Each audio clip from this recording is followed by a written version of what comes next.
Okay.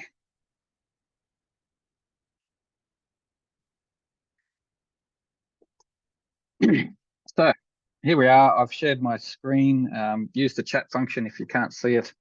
I'm on the summary screen of our presentation database called Major Projects, and I'm going to take you through our risk management module and its integration with other modules. Um, Feeling a little jaded today. I have my 50th birthday coming up next Tuesday, so fetal position in a dark room next week. So this may not be as lively as some of the past webinars, especially when looking at risks, and probably not my favorite module in the system. Yes, it is a shock.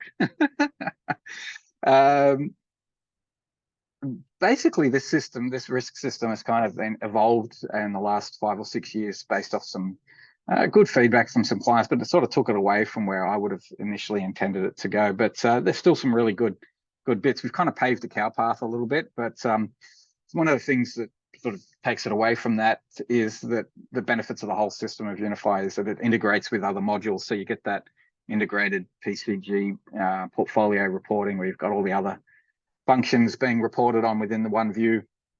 It's collaborative, so you'll see how people can comment, how actions get into people's task lists and the like. And therefore, it increases the likelihood of maintenance. I think one of the reasons there's only 10 participants on this webinar is risk management tends to be something that maybe is practiced well as part of the day-to-day operations. People are used to mitigating risk and thinking in that way, but the documentation side of it that the PMBOK and project management standards requires becomes a bit of a chore. You do it once, you sit it on a shelf, no one looks at it again.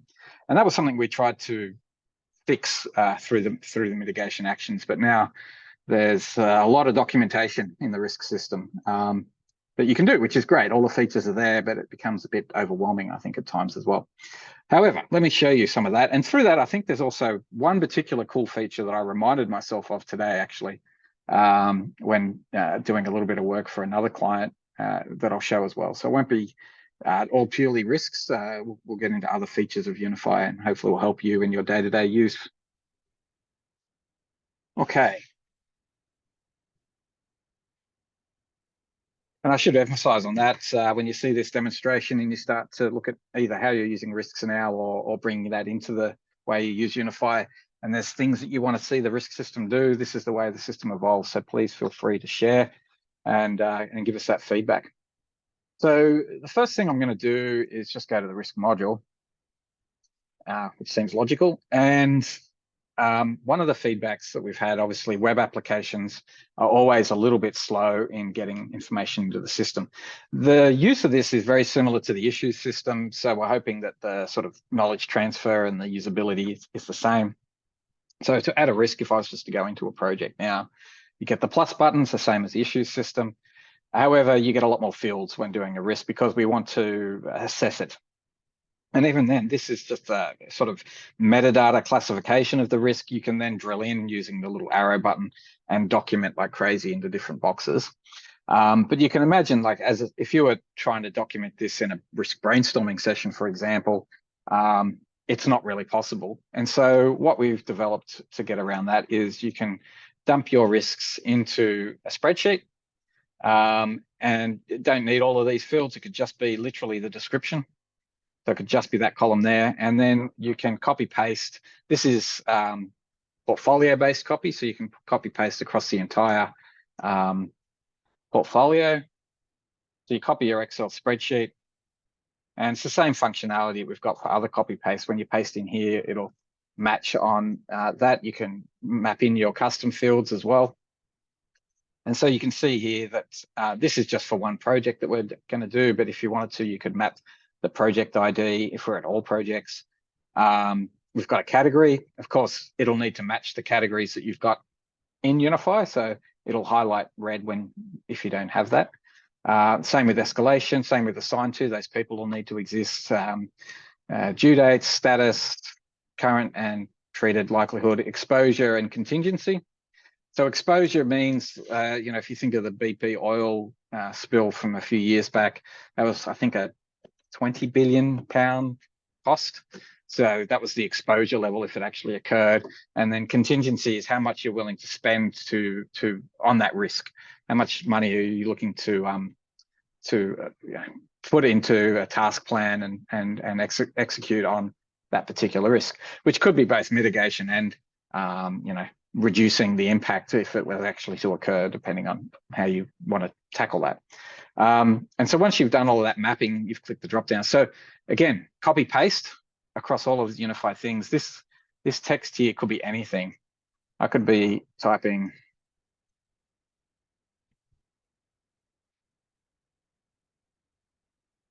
capital.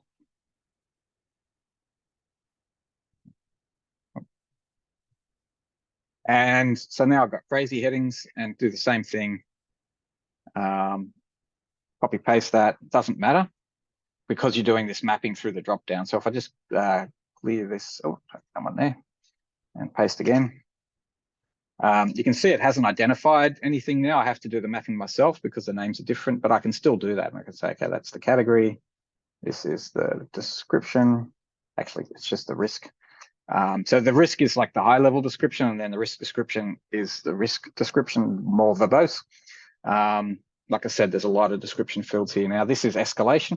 So escalation is used in reporting where you've got different reports that you want to automatically filter the risk list, just be what you need to communicate to this stakeholder group. There's a little bit more complex functionality around that too, but I'll save that for another webinar. This is assigned to, due date came in, and the rest came in automatically because I didn't change them. Then you have the little validate button, which just says, yeah, that's going to be fine. Now, the other thing as well is you've got this ID. So even this is how you can generate the risks from the workshop. They get created, but then if you need to update them, you can then go into the reporting system. So go reports and program, and there will be a project risk export report, which when you run to Excel, will come with the risk IDs. And then you could change all the values in that in Excel and include the risk ID in your copy paste, so this column here, and it'll just update it. So if you put different people's names here, you change the escalation, current impacts, etc., you can then copy paste that in, map the ID, and instead of creating new risks, it'll just update the ratings and the assignments and the due dates for that. So this whole copy paste was there to improve the time it takes to populate and maintain a risk register. Anyan's joining, his phone is ET iPhone. I like that. Very clever, very clever. Right, so that's the way you can get risks into the system. You can manually key them in, or you can import them from Excel, and that gets you your baseline sort of risk register. Now, I'm going to sort of say how we originally designed this system now, and what we were trying to do in terms of encouraging a day-to-day action around risks. I'll go into my Doncaster Road project again. So here's my risk register. You can see you can categorize it if you want, but you don't have to. There's lots of blanks. We have a current and a treated exposure. There's lots of arguments about what that should be labeled. Is it current, or is it untreated, or is it something else? We can talk about that. But essentially, we're talking about how things are, what chance this risk has of occurring, and what its impact is if, as of now, as in we haven't done anything. Then we're going to do stuff to try and mitigate that risk. Once we've done that, it should reduce. So you can see most of these colors are going down. And then the due date was there to say, okay, well, when are we expecting that to occur? When are we expecting to have, finished our mitigation actions and have reduced the risk into the future? And so then you could assess the risk on the 20th of October and say, did we actually get it from a very high to a high rating? And do we need to do more mitigation? But essentially, the $500,000 should be spent. Although it's pretty crazy, this thing was to mitigate an exposure of $1 million. You'd probably be worth just taking on the $1 million punt. But yeah, there you've got it. That's how we designed it. You've got a owner. So you've assigned the risk to an owner to be responsible for managing those actions. And then you can see that the status is we're mitigating it. And then when I click into this risks, I can start to, under the risk, which is in the middle of the page now, used to be at the top, explain what I'm going to do. So do something, if I can type today. We'll make it less bad, right? Now, then we put in another description field for people. This is like, okay, I do something to make it less bad. How far down the line is this expecting to make the risk in terms of reducing its progress? This will eliminate the risk because something bad is a headache, and I'm going to take an aspirin. Of course, there's a risk that I'm allergic to aspirin, and then I'm in big trouble. And the good thing, again, what we're trying to do here is assign the actions to people with due dates. And so you would have a lot of these mitigation steps in there that would be priced up to do the $500,000 worth of contingency. And you would manage that, project manage that. And as an example, if I go to the summary screen and I look at my task list, Joe Bloggs has now a risk to do something to make it less bad in his task list, along with actions and documents and other things. So it's integrating the risk system and the risk activities into the day-to-day functioning of a project, which I think happens automatically anyway. It never becomes part of the Gantt chart. So that always fascinates me. How does that work in critical path assessment when you're asking people to do other activities? Maybe some people do, but I haven't seen many people incorporate it in, other than having, theory of constraints type buffers. And so this is a way of making it part of the day-to-day from a systems perspective and getting people to think about risks in a more regular fashion rather than just in workshops and monthly or quarterly risk reviews.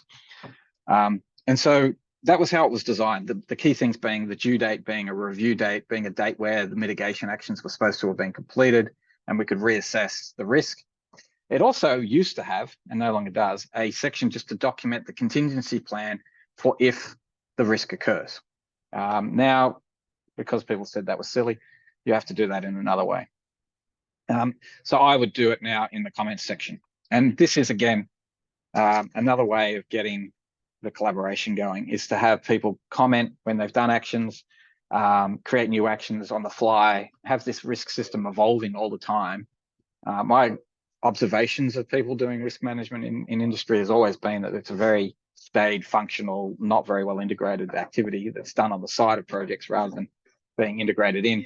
And even when they got risk teams, it's like a silo that gets created kind of to compete with the project controls team and the commercial team and the PM team, rather than actually focusing on the outcomes that we're trying to mitigate, the things that might stop those outcomes from being achieved.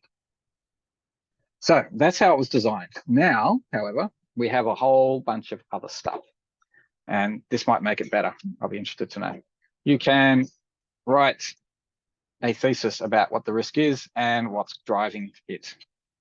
You can then, again, what happens is our system is a project-based system, but we do enterprise deployments, and people want to integrate the enterprise risk management into our system. And enterprise risks will have existing controls because they're things that aren't new, they're recurring risks. And so they'll want to document that. And so there's an existing controls feature now where you can say X, Y, and Z. And what this does is enables you to rate the effectiveness of X, Y, Z. So people know that we've done X, Y, Z 100 times on 100 other projects, and effectiveness is 50% success rate or something like that. And so that is actually a customizable dropdown, but it's there as part of the existing controls.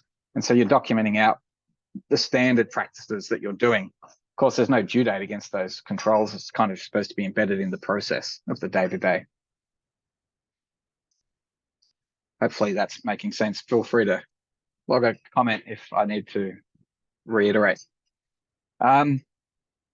The profiles, again, there's different profiles for different industries. So on our development path is to handle that. But essentially all we're trying to do is get a rating assessment of what the current and the treated profile is. But then also I mentioned already the exposure, which I think is pretty cool in this, because with our contingency, so exposure is if the risk occurs, how much we have to pay out in brand damage or in cleaning up an oil spill and whatever it is. And again, you can document all of that. There's documentation for what the likelihood description is, consequence description, massive oil spill, blah, blah, blah.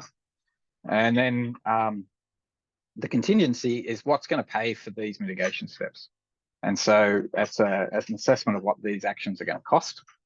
And you can link that to your budget. So this is your chart of accounts.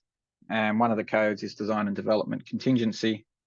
And by mapping to that, you have a way of building up the contingency. So the contingency would include this value in its budget on the cost module. And so then you're able to say that where does this $5 million of contingency come from? It comes from these contingency items against these risks. And so if you're selecting that, when you go to the cost module, the budget for that contingency line will be the sum of all of the risks that you've identified as having a budget to treat them.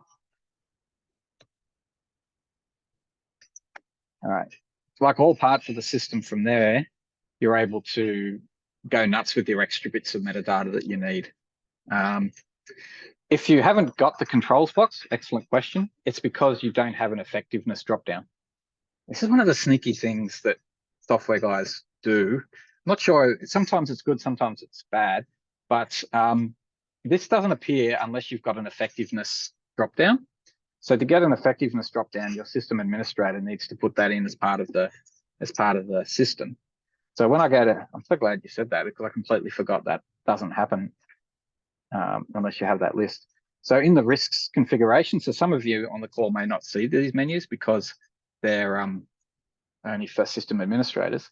There's a risks configuration. And you can see lots of different options along here, including existing controls. And you can see there's A and B effectiveness. You can create as many of those as you like. Until you've created something there, the existing controls system doesn't appear to people. So go and put something in there and you'll have your controls box. Equally, as I was mentioning just a minute ago, in the risk custom fields, you can create unlimited custom fields.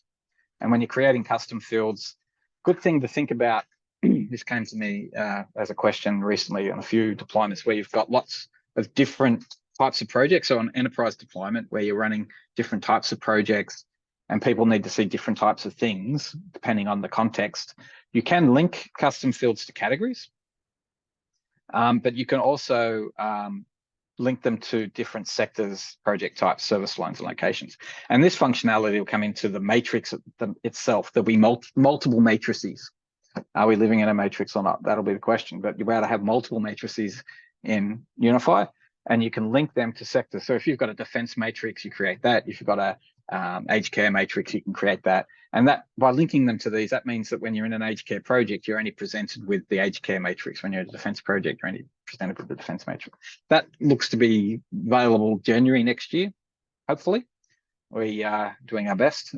Definitely be part of the Unify 20 release in July next year. But as I've mentioned in other webinars, if you want to be on the bleeding edge of our product, you can get early updates. You just need to talk to us about getting that to happen. And so, yeah, linking, and so it's very important for an admin person to think about, how can I present this information to an end user in the simplest possible way? And so linking these things is crucial. Then you'll see that there's a name, and then you'll see the types of information you can capture. When you do a list, it'll give you a list of different lists that you've created in the system already. So you create the list first, and then you can use that list in the issue system, in the document system, in the contract system, and in the risk system. And these are the names of the lists. And so that'll have a whole bunch of options in it as a dropdown. And then you'll see this users filter. And what that means is that in the interface itself, you'll be able to have that list as a filterable option for the table of information in the risk system. And so that's how you can create extra bits of information. You can see that we've got 3 in here, but 2 only appear if you select the safety category. And so if I go back to the risk module now, and go back to my project, and I go to create a risk, you'll see at the moment it's just a text-based risks field called sample. But if I select safety, I get 2 more, and they're both lists.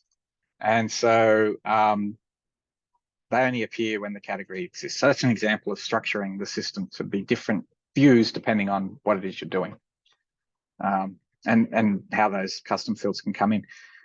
Those custom fields will be automatically exported through that project risk export. But also when you copy paste, you would have seen that you can also import that data in as part of mapping fields in the copy paste as well. And then, of course, in your Power BI dashboards, you can automatically pick those risk custom fields up as well. So there I am. I'm following my risk processes. I'm brainstorming risks in Excel.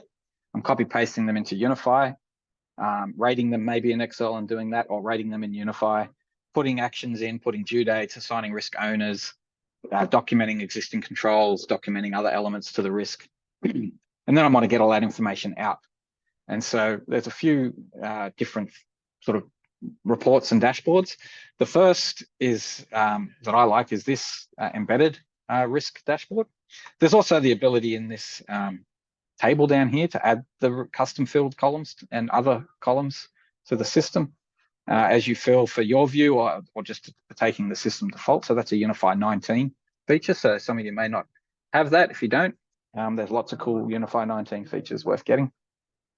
So if I tick likelihood, that'll bring the likelihood column into that screen. And then this chart is essentially tracking how we've performed from a risk mitigation perspective over time. So as I adjust to these ratings, we timestamp that. And so in anticipation of this webinar, we went in and changed some risks, and some increased and they were low already. And so they moved from being low to high and medium. And the graph is now shifting up. So if you're maintaining your risks on a regular basis, you should get a more transparent and nicely tracked how are your risk mitigations performing. And so that's the first report, probably my favorite one out of the whole thing to do with risks. The next is in the risk system as well. We saw that we had the risk export, but there's also some standard formatted reports. So you go to project, and there's two, you can see you can export that risk history if you want, but there's two risk reports. They're very similar. Actually, I have them open, but Zoom is stopping me from clicking on them at the moment because it won't hide.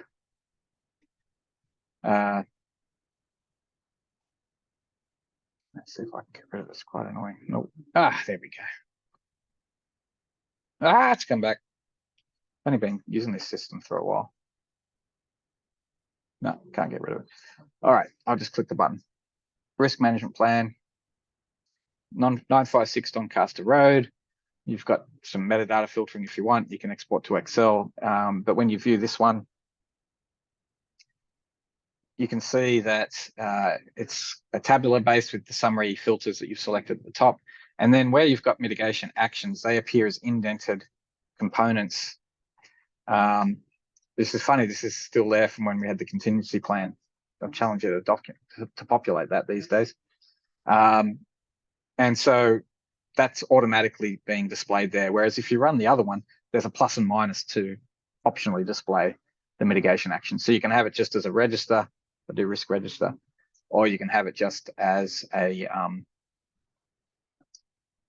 as the mitigation actions coming in. So you'll see here there's plus and minus. So if I click the plus, it gives me the actions, click the minus, and I just get the register. So they're the reporting services out of the box reports to run to track that. Then there's a new, well, actually it's not that new, but newer than other. There's 3 template controls for risks, in addition to the risk trending graph and some risk pies. If I go here. So this would be the sort of thing you would incorporate into your PCG documentation. But you can see that there's 3 controls here. This is going to be the graph. This one here is the detail. So it has all of the documentation that you've put into the system being spat out. So you can see here steps to mitigate. In a predetermined format, there's not a lot of things you can do to manipulate this information. You can hide a risk, but you can't do a lot more. Then there's the risk register, which is the best one because this has everything. And so you can click the little plus column thing here, and you can see that it's got every single column, including custom fields, and it just spits it out as a table, including contingency plans and comments. You can see you've got comments there.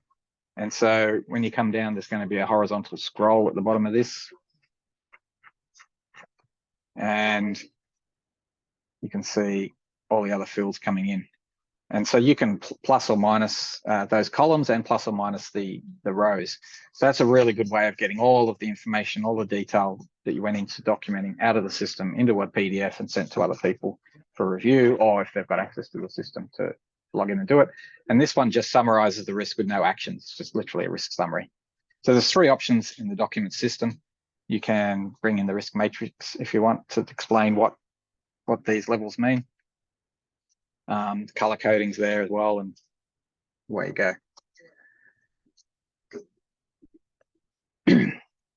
All right, so captured the risks in a brainstorm, paste them in from Excel, update the descriptions, get them out through the documents and the risk reports, maintain them, and you get the risk trend. And then you can start to do other stuff with it. And the other stuff with it is always going to be centered around the dashboarding, and you can start to flesh out the dashboarding and link that with other things and start to manage that information. Now, in the 956 Doncaster Road, against the right chart of accounts, there's the construction contingency that we mentioned before. There's $900,000 budget there. You can see that it's got cash flow profiling for the entire project here, and that will include cash flow profiling of the contingency. And so if you go into the construction contingency and you cash flow out both your forecast and your budget, you're essentially estimating how you're going to draw that information down. And if you've built that contingency up from the risk system and its categorization, you can then start to analyze that risk drawdown to see when the peaks and troughs of the risk activity, because that risk activity should be mitigation activity, hopefully, not contingency plan cleanup activity. And so I've just clicked dashboards and waiting for that to load. I'll go to the sample reports.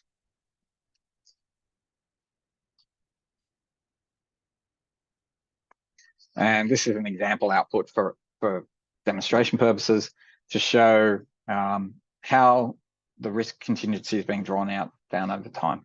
It's against that post-contract budget, but it's actually against all projects in the system because it's hard to get dummy data to be accurate. But this is from January 2022, so obviously it'd be normally into the future. And it's just profiling the drawdown of the total $8 million of contingency, and as it comes down over time. And then this is showing that consumption, so it reflects the inverse of that. And it's done it by category. So which category is consuming, or are you spending that contingency on? And so you've linked the two systems together in that way to have risks categorized, built up in the risk system by looking at mitigation actions and what that's going to cost you, linked to the budget, cash flow the budget down to align to those activities and due dates. That's a manual exercise. Maybe in the future we'll be able to automate that, and then be able to look at visuals like this to see when things are going to be spent and what outcome you're expecting that to have. And then hopefully in January 24, you've spent all that money, but you've accepted a lot more risks because they're no longer as risky, and you've successfully risk managed your project. That's essentially it. There's not a lot more to it, so a bit of a short webinar today, unless people have got lots of questions. Probably the only weakest part about it now is the multiple matrices, which I said is coming. And hopefully some of those ideas of embedding the actions into the task lists and getting people to be aware of mitigation actions along with their normal day-to-day signing off of progress claims or issuing variation notices would be good. But also benefit of knowing that a lot of risk people have looked at this, and we've added a lot of description to the system. So if you thought there was a lacking in description prior to this, you can get in there and get your hands dirty on describing the risks in a greater level of detail, and then use that risk document control, the risk register document control, to spit them out. It's probably the only way other than Power BI to get them out at the moment, but at least you can, and that'll go into a PDF then and show you and your stakeholders what you're doing to manage risks.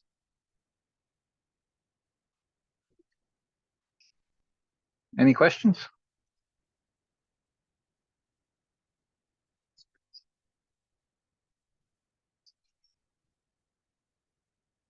An issues webinar. We should have one.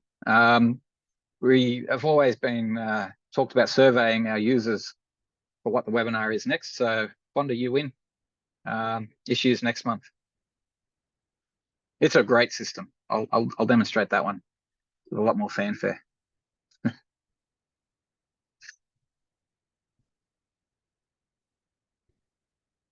And yeah, if anyone else has any ideas for webinars, please feel free to contact us. We're always wondering what you guys would like to see next. Really appreciate you registering and showing up. Yeah, Enya's asked a good question there, which probably relates to this webinar. I can answer now because I had an example of that today. So the question was issues and risks working together. So the issue I had today, I'm actually running a training course today, as well as doing this webinar. So they're at lunch at the moment. I found out about that last week because my trainer busted her shoulder and had to go into hospital. And I'd already scheduled this webinar. And then I share my office with a friend of mine. We've got quite a large space because the larger the space, the better the rate. So we combined forces, and they needed the boardroom. So the issue was I had nowhere to train people for 3 hours. And so I came up with a solution to the issue, but the issue had lots of risks. Now, the way I would manage that if I was to document it, but this comes back to, do you document risks or do you just do it? And is it part of your day-to-day? And so risk management is kind of part of my life. It's everything I do every day. I'm always thinking about what could cost me now. Something is going to go wrong, it will go wrong, and I want to try and prevent it before it becomes a big issue. So to me, risks are just issues that haven't occurred yet. That's the way I describe them. So I would actually copy the URL of the risk, which is what I just did there, log the issue, and link it to the risk management plan, which would be the risks that I'm using to treat that particular issue. Now, again, something we're looking to prove, but you can actually create this as a direct link by right mouse buttoning, insert link. It should just be like that all the way, but it doesn't. So there, now that's a link. And people can click on that and they get the risks with the existing controls, or they go back and they get the issue. So that's one way of integrating the two. Thanks for asking that, Enyan. Hopefully that helps. To me, that risk is about mitigating this particular issue. It's not about what caused the issue. But you could also, if it was a risk that caused the issue, you could link the risks that way as well and say, this issue came about because this risk occurred. Here's all its documentation and what we tried to do to prevent it. Now we need to address the issue and get something done.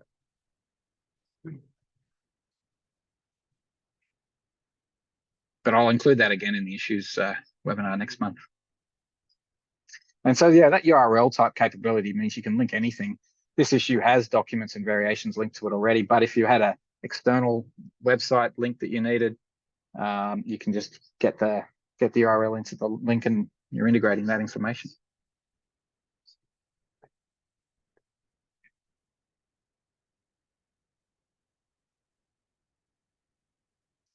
So yeah, to get the link into the system, I just went to the risk, copied the URL at the top.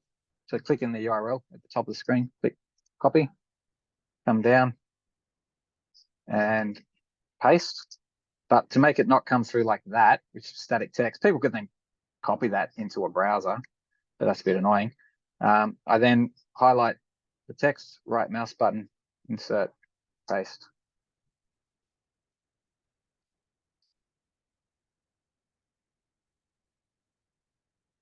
Okay. Well, thanks for your time. We'll put out the issue management registration in a couple of weeks' time. Hopefully you'll see it through the newsletter and the invites, and join me again as we go through using the issues system.